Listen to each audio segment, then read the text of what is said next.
What if the future of American education is not in classrooms at all? And what if millions of families are quietly reshaping the system one kitchen table at a time?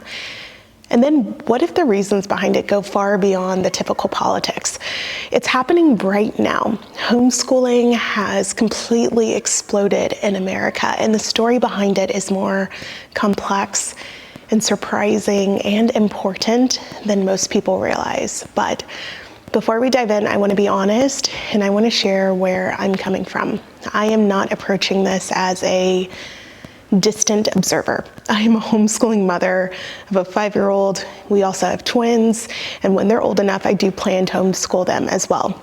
And so I'm going to share why, the motivation, the force, why families are choosing homeschool under the nose of the nation. See, homeschooling, it used to carry this stigma, at least when I was growing up. And if we're being really honest, it had this reputation of being for the weird kids, the ones that were outside of the mainstream. But I think that image is collapsing. Before the pandemic, homeschooling was only with about 3% of American kids, and right now it's over 4 million. It's close to 10%. The pandemic really changed everything. We had this collective wake-up call. And everyone said, what the heck, all at the same time. And it wasn't just about school or education. It was about every single system that we relied on. Some people gritted their teeth, they adapted, they built new ways forward. And others, in my opinion, complained about what they were given. And we saw this natural dividing line, if you will, between those who were willing to take responsibility for change, those who also had hope in the system to improve, and then those who were just unhappily stuck. And I think that's what makes this discussion about homeschooling so relevant. It's not just about education, it's about how families respond to broken systems. So in this video, we are going to explore 4 big themes: the politics fueling the rise, the tie between homeschooling and self-sufficient lifestyles, the decline in trust in public schools, and then finally, just what I think the next 20 years of education might look like if those trends continue. And then, of course, along the way, I will share my own reflections and opinions from inside this journey myself. Homeschooling has always been political. In the 1980s and 90s, it was almost synonymous with the conservative Christian family. And I remember being brought up in this, like leaders of the movement called it a mission of trying to raise the Joshua generation. And it was kids who would grow up to reshape America with biblical values. And in all truthfulness, I still believe in that. And for decades, that was the stereotype. It was the homeschooler as the religious conservative. They were learning creationism at the kitchen table. But I think that's very different from homeschooling now. Homeschooling now isn't just conservative. It's no longer even a majority Republican. And surveys are showing that today's homeschooling families are diverse politically, racially, and religiously, and less than half of them identify as Republican. And a growing number call themselves moderate or progressive.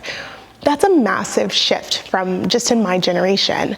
So why the change? I think it's because parents on both ends of the spectrum have lost trust in schools, but for opposite reasons. If we take conservative parents, they're leaving because they believe that schools are pushing liberal agendas, teaching gender ideology, wokeism, emphasizing systemic racism, or just general woke curricula. And ultimately, they fear indoctrination. And on the other hand, you have progressive parents who are leaving because schools are banning books. They are restricting what teachers can say about race and identity. And they ultimately are fearing whitewashing. So you have these 2 groups of parents. They often live in the same communities, and they're leaving public schools both convinced that the curriculum is politically hostile. And the irony is that they both disagree about which ideology is taking over. So here's where I want to pause. If I'm being honest, I genuinely do not care about your politics. And if I'm being respectful, I would prefer that you don't drag them into this discussion, but I don't want you to tune out here. This is not right versus left. It is about children. It's about our future and our role as parents. So Homeschooling has outgrown its political roots, in my opinion. It is becoming a mainstream choice for families across the spectrum who share one thing in common. They want control. They want the freedom to decide what their children learn and how, and I think that's beautiful. So if we actually step back from politics, we can actually look at this in culture. Homeschooling is part of a larger lifestyle decision. If you think about families who grow their own food, who work remotely, who value extensive health or independence, homeschooling fits right into that lifestyle. And let's say on a homestead you have education. It doesn't happen between school bells. It happens when you're in the garden, you're calculating seed ratios, or it happens in a barn when you're caring for your animals, or in the kitchen when you're preserving food. These are not chores, they're lessons for your kids. You have science, math, responsibility all wrapped together. And even in suburban and urban homes, homeschooling allows families to shape their day around health and creativity instead of a rigid school schedule. So this is why I personally think that parents are describing homeschooling not as rejecting school, but reclaiming family sovereignty. It's the same impulse that drives them to start cooking from scratch or to live debt-free. It's this idea of autonomy. It's about not outsourcing the most important parts of life to institutions. And for some, like myself, that is deeply tied to faith. And for others, it's tied to wellness or mental health or just wanting more time together. And I think that time together aspect, that is the piece that matters, because parents talk about how little time they get with their kids under traditional school schedules. They send them off at 7 a.m. and when they see them again, maybe at 4 p.m., they are drained, they're buried in homework. And homeschooling flips that. It makes family, not school, the center of childhood. And in a world where work from home is more common than ever, families are discovering that they can actually live this way. I think that's beautiful. So if we just confront the hard truth, many parents did not dream of homeschooling. Like, that was not something that they carried for years. They're leaving because they feel that they have no choice, and that's different. Confidence in K-12 schools has collapsed, and only about 35% of Americans say they're satisfied with the quality of education. 3 out of 4 believe schools are completely on the wrong track, and parents are seeing it firsthand. Test scores have dropped, classrooms are overcrowded, teaching is often reduced to just test prep, and parents feel like their kids are not being challenged or they're completely left behind.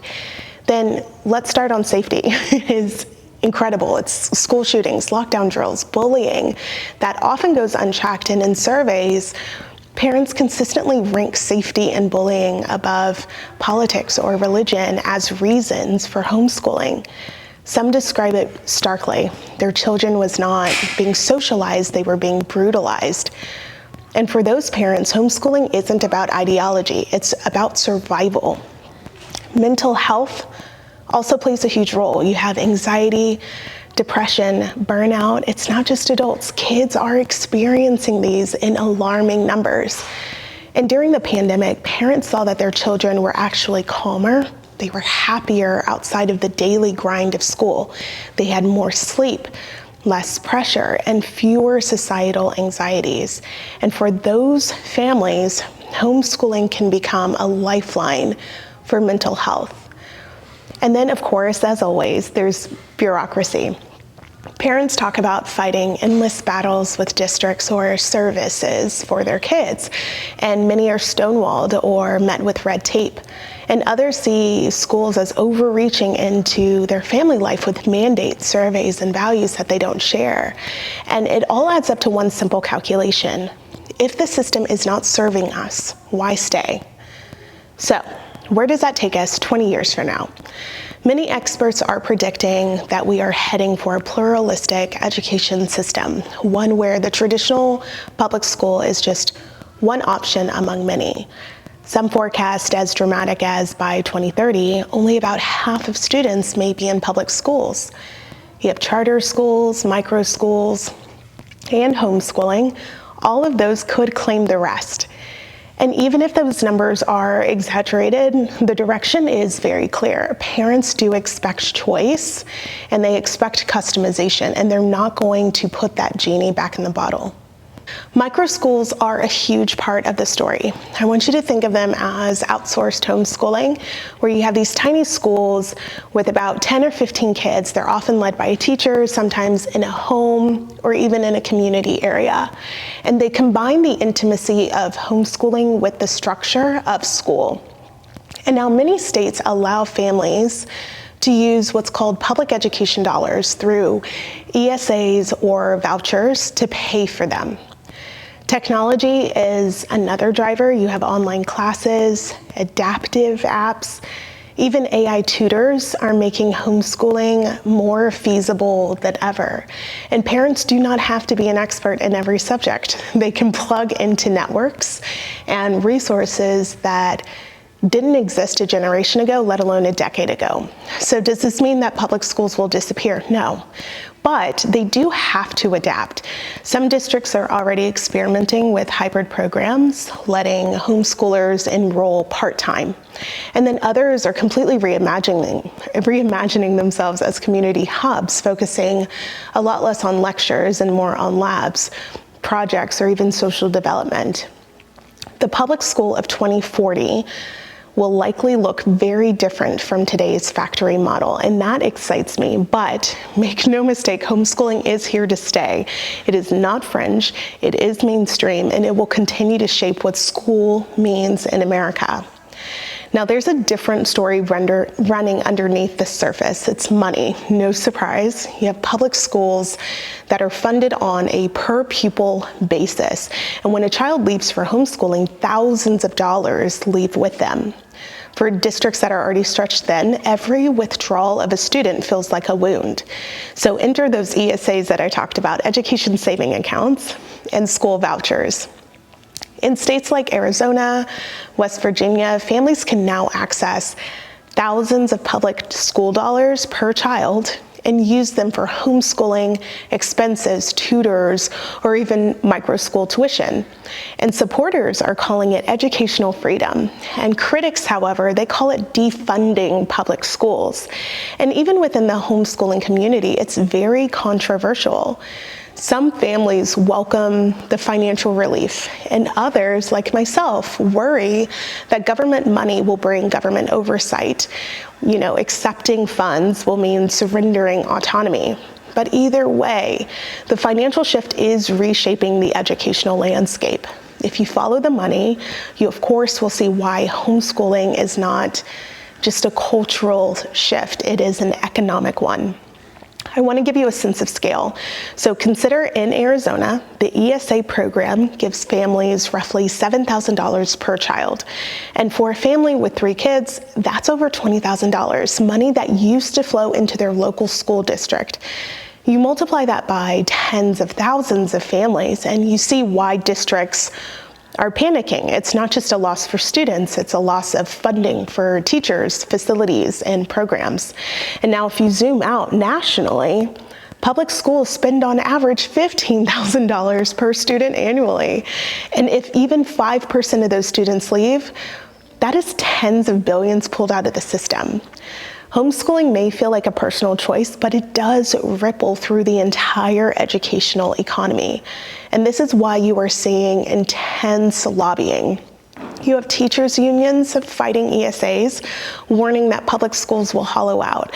And on the flip side, you have school choice advocates pushing hard, arguing that funding will follow the student, or it should follow the student and not the system. And you have a political tug of war that, in my opinion, is one of the fiercest battles in education today. And of course, you have another layer of private companies. You have curriculum publishers, ed tech firms, micro school operators. They all stand to gain from the new funding streams. Suddenly, homeschooling is not just a grassroots movement, it is a market. Companies are developing subscriptions, AI tutors, pre-packaged curricula, all aimed directly at families tapping into those ESA dollars. And some critics argue the risks of turning homeschool into a profit-driven industry should be watched. And to be honest, not all families actually want to keep the money. Some say, keep your funds, keep your oversight, and they fear that once states start funding homeschooling broadly, regulations will follow. You're going to have required standardized testing, mandated curriculum, or even government reporting. And for those families, independence is more valuable than a check, and I really relate to that. So the money trail reveals a tension at the heart of modern homeschooling. Is it about maximizing educational freedom with public funds, or is it about preserving sovereignty and staying completely outside of the system? Either way, dollars are moving and policies are shifting, and the financial underpinnings of the American education are being rewritten in real time. But I want to turn to where I believe this connects most deeply: self-sufficiency.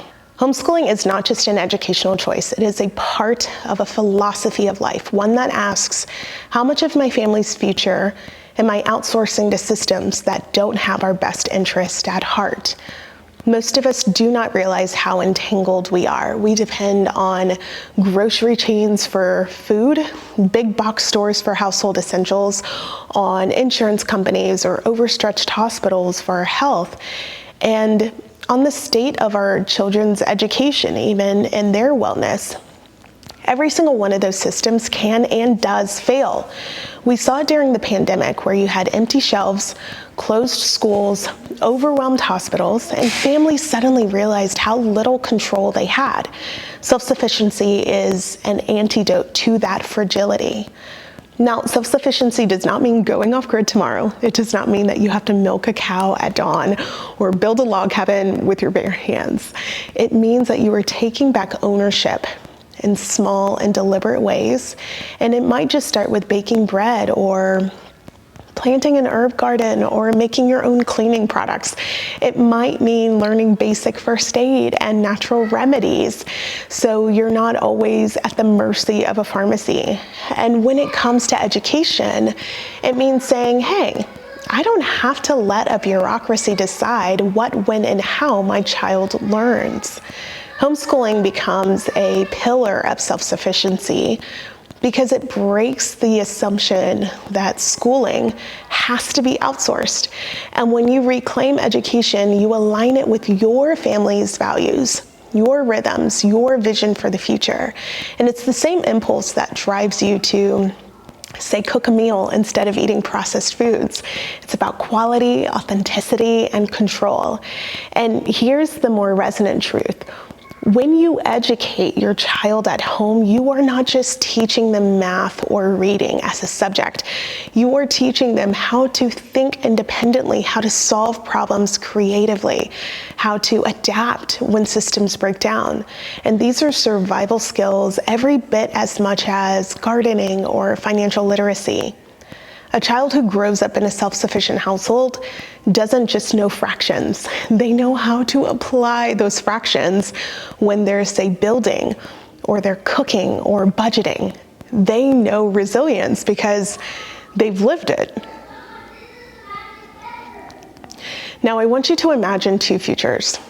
In one, families remain entangled, dependent on fragile supply chains, beholden to institutions that don't know their name, raising kids who learn to follow instructions but not to innovate. And on the other hand, you have families who reclaim the basics: food, health, education. They raise their kids to see challenges not as crises, but as opportunities to apply what they know. Which society would you personally prefer to live in? That is why homeschooling is more than an academic decision. It is a statement. We will not let our lives be dictated entirely by systems that can collapse without warning. We will learn. We will adapt and teach our children to do the same. And you do not need 40 acres to live this way. You just need the willingness to start untangling your family from dependence and start weaving a new fabric of resilience. And education, in my opinion, is one of the strongest threads in that fabric. So when families hear this, many have the same reaction. Wow, I never realized how much of my life I had handed over. And I think that sentiment, that is really the awakening. And it's the reason why homeschooling resonates so deeply with the broader movement of modern self-sufficiency. It's about building a future where families, not systems, they carry the knowledge, the skills, the strength that sustains us as a community. And that's where I think there is a pretty fascinating twist. Homeschooling is not just for families who are scraping by and living counterculturally. I've noticed an increase of wealthy families who are choosing it too, but for very different reasons. For them, homeschooling is a way to give their children not just academics, but life skills that schools rarely, if ever, teach. You take entrepreneurship, for example. Some high-income families use homeschooling to train their children in topics like business, finance, networking, all from a very young age. And they treat education as more than memorization. It's preparation for leadership. My favorite example is Grant Cardone. He has publicly shared how he is teaching his daughter sales at an early age, like when most kids are mastering multiplication tables.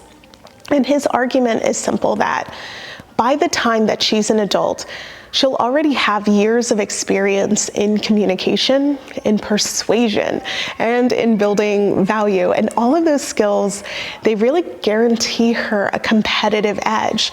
But it's not just Grant Cardone. Many families with resources are realizing that they can curate a learning environment that combines tutors, travel, apprenticeships, and real-world business exposure. And they see homeschooling not as a limiting factor, but as liberating. It frees their kids to focus on the skills that matter most in tomorrow's economy. And networking, pitching ideas, building confidence, even understanding money, all of these things too often are left out of the standard public school curriculum. The presence of wealthy families in homeschooling also changes the perception of it, which I think is a win. What was once weird or fringe is becoming reframed as like innovative, forward-thinking, even elite. And it sends a powerful message. Homeschooling isn't about what you lack. It is about what you value. And for me, this all comes back to self-sufficiency, because homeschooling isn't about rejecting society. It's about aligning education with the values and the lifestyle that we actually want for our families. Yeah, it's about control, I won't lie, but it's also about freedom. You have the freedom to raise children without fear, without compromise, and without institutions forcing or dictating the terms. So just like, baking bread or even growing food, education is something that you can reclaim. You don't have to outsource it to a system or institution if it's not nourishing your family. And homeschooling is one more way that families are saying, we'll take responsibility, we will build resilience, and we will chart our own path. And so if millions of families are reclaiming control over how their kids learn and what they learn, what does that mean for the rest of us, for the future of public schools, and honestly, the future of our community and society itself? That is a conversation that I think is worth happening. If this video gave you a new perspective on homeschooling, please hit like, share it with a friend, and even subscribe. And let me know in the comments below, do you see homeschooling as the future or only as a path for some? I want to hear your story.